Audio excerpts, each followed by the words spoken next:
Wali Kota Tasikmalaya dan gugus tugas percepatan penanganan COVID-19 Kota Tasikmalaya langsung mengecek Masjid Agung Tasikmalaya yang berada di pusat kota.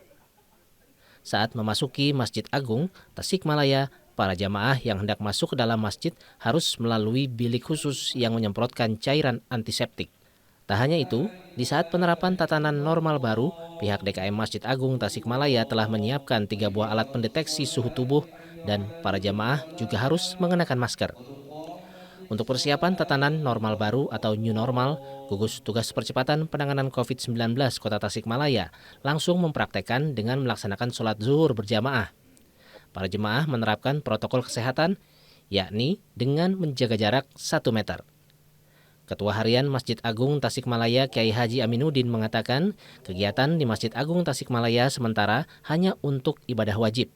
Sementara ibadah lainnya yang mengundang banyak jamaah masih belum diperkenankan, seperti acara pengajian atau tablik akbar yang hanya dibatasi tidak lebih dari 30 orang.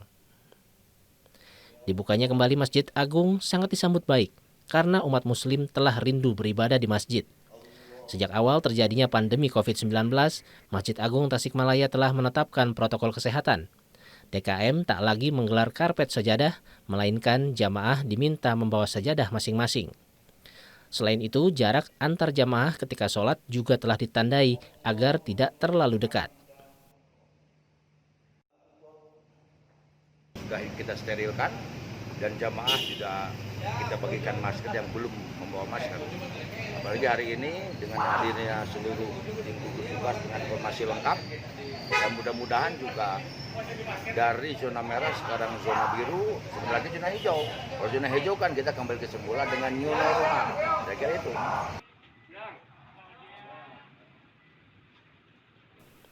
Tak hanya Masjid Agung Tasikmalaya yang dilakukan pengecekan, namun beberapa gereja yang ada di kota Tasikmalaya dilakukan peninjauan oleh gugus tugas percepatan penanganan COVID-19 Kota Tasikmalaya. Hal tersebut dilakukan dalam rangka persiapan tatanan normal baru yang akan digelar mulai 2 Juni 2020. Wali Kota Tasikmalaya Budi Budiman mengatakan wilayahnya telah ditetapkan masuk ke dalam level 2 atau zona biru atau moderat penyebaran COVID-19 di Jawa Barat. Karena itu, Tasikmalaya dipersilakan melaksanakan fase tatanan normal baru. Artinya, kegiatan ibadah di sarana ibadah seperti masjid dan gereja diperbolehkan, asal tetap menerapkan protokol kesehatan. Sejumlah pos penyekatan di pusat kota tidak lagi beroperasi. Namun, petugas akan langsung memantau penerapan protokol kesehatan langsung ke objek-objek yang biasa menjadi seperti pasar dan kawasan pertokoan serta pusat perbelanjaan. Kasus-kasus yang sifatnya impor case gitu kan dari luar. Lalu juga dan yang paling utama adalah kita semua tim yang biasanya ada di pos-pos yang kita siapkan sekarang masuk ke titik-titik objek-objek daripada perkumpulan massa. Ada di pasar, seluruh pasar kita siapkan posko-posko untuk pengawasan daripada pelaksanaan daripada protokol kesehatan yang baik. Lalu juga di mal-mal gitu kan, di sarana ibadah termasuk. Jadi petugas yang ada standby di sana, ada yang patroli berputar. Dan ini harapan kami ini mendapatkan dukungan semua pihak karena ini sebagai salah satu upaya kita bagaimana kita ingin menyelesaikan daripada memupus mata rantai. Dan kalau hari ini sampai kapan ya? Kalau bicara sampai kapan, hari ini kita belum bisa memutuskan karena pemerintah pusat sendiri hari ini kita semua menunggu vaksin. Dan itu bisa 1 tahun, ya kan? Bisa 2 tahun, tetapi tidak mungkin kita bertahan situasi ini. Ekonomi harus jalan, pendidikan harus jalan, sosial, budaya, termasuk kegiatan-kegiatan agama dan lain sebagainya. Makanya solusi daripada kebijakan pemerintah, walaupun ini dipertimbangkan secara matang berdasarkan daripada data-data kasus yang diolah.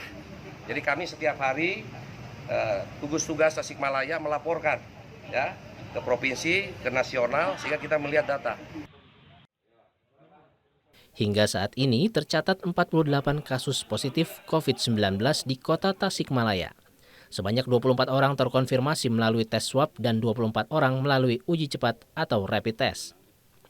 Dari 48 orang, 37 orang telah dinyatakan telah sembuh atau negatif. Sedangkan 8 orang masih dalam perawatan dan 3 orang lainnya meninggal dunia. Dede Ibin, Kompas TV, Tasikmalaya, Jawa Barat.